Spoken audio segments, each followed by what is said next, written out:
Alors, bienvenue à Crankshaft 101. Là, on va faire un crankshaft, un petit crankshaft de deux temps, un PW 80 Yamaha. La première étape qu'on fait, là, c'est qu'on vient mesurer ici la distance des weights pour remettre ça à la même chose. Puis on peut vérifier aussi la longueur de la pin. Parce que généralement, là, c'est tout le temps flush ici, de chaque côté, pour avoir la bonne distance quand tu rentres dans le crankcase. Donc là, comme on est là, on a la pin qui a 1.805, puis le crank, on a 1.890. OK, on passe à la prochaine étape. OK, deuxième étape, on est monté sur une plaque de dépressage comme ça.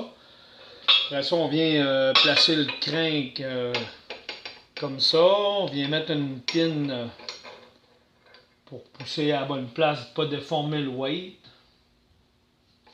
Puis on presse ça de là.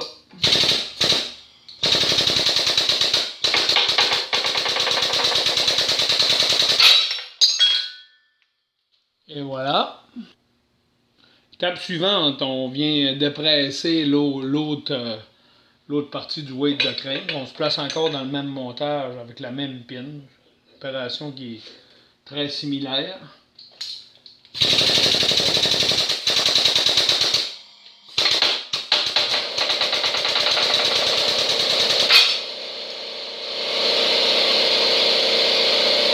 Et voilà, on passe à une autre étape. OK, prochaine étape, c'est de venir rentrer la pin neuve dans ce côté-là du weight. Fait que là, ce qu'on fait, j'ai un montage spécial à trois châteaux excentriques. Là. Fait que là, je viens placer mon weight de crank comme ça, puis je viens le serrer comme ça pour qu'il y ait exactement le bon diamètre. Fait que là, je donne même tension. Je viens serrer ça comme il faut. Là, les trois sont bien serrés. Et là, ensuite, alors là, j'ai oublié comme une étape. Là. J'aurais dû mettre mon petit morceau de tôle en dessous. Ce qu'on fait, c'est qu'on veut pas que la pin elle dépasse là, du côté du weight là. Fait que c'est important de venir mettre une petite tôle là, pour que ça arrive juste à la bonne place. Là, tu mets ta tôle. Puis là, on fait ça. On serre ça comme ça. Puis là, après ça, on vient avec la pile neuve ici. On vient presser notre pile neuve. Et comme ça, on est sûr qu'elle ne dépassera pas.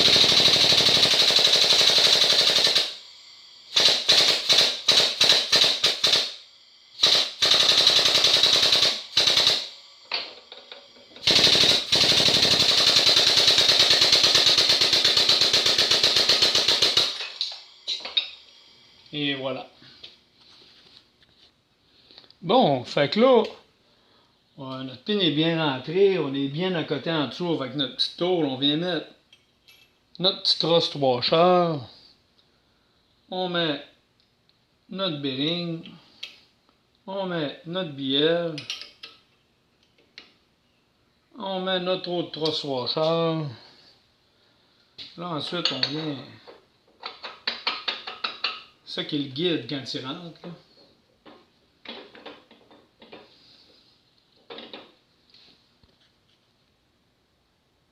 On récapitule, on a notre petite tôle en dessous, nos trois tours sont bien serrés au diamètre, on a tout monté nos choses, on a mis un autre petit tôle aussi pour être sûr de ne pas passer droite, on a notre pin ici qui arrive pour venir pousser comme il faut, et après ça on presse.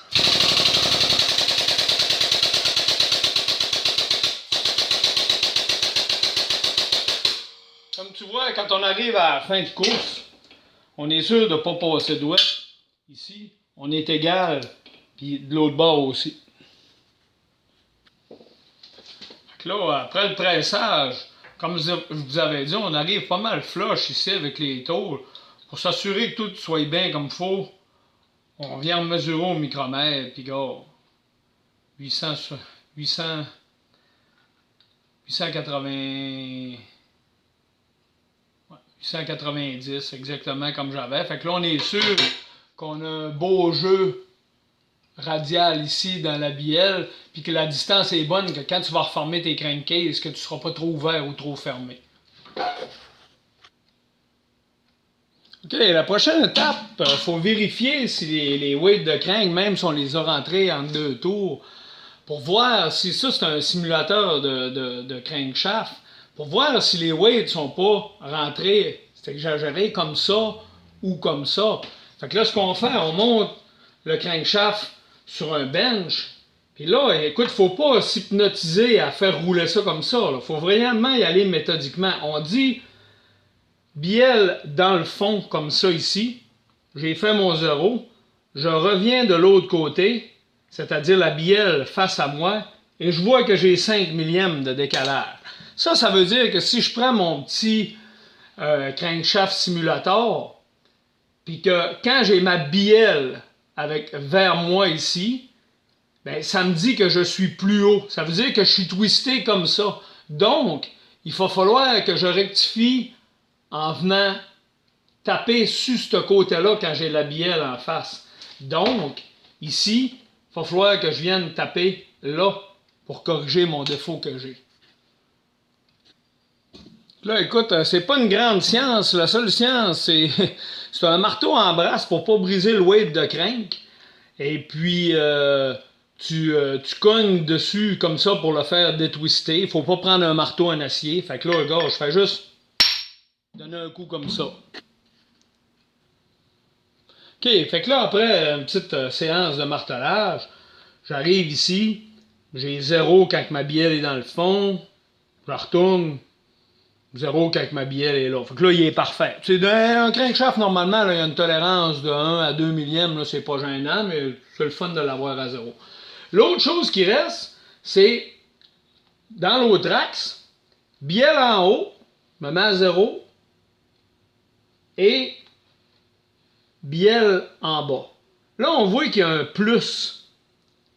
Quand que ma bielle est en bas, il y a un plus 2. Ça veut donc dire, quand mon crankshaft est en bas, puis le chose-là est monté, ça veut dire qu'ici, là, il faut qu'il écarte un petit peu. Fait que dans ce temps-là, tu mets un ciseau à froid, tu le rentres, puis s'il faut qu'il reforme le contraire, tu viens l'écraser avec un étau ici.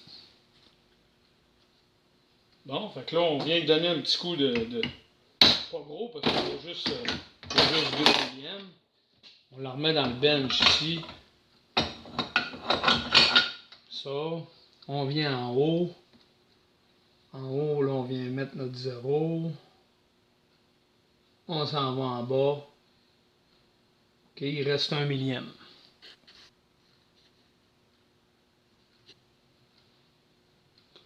Puis là, ben, c'est ça, on prend un autre coup de ciseau, on vient s'en remettre à 0, on check le haut, là, j'étais à 0. En bas, et 2 10 millièmes, 0 ici, 0 là. Voilà, vous avez réussi votre cours de crankshaft 101. Salut, à la prochaine.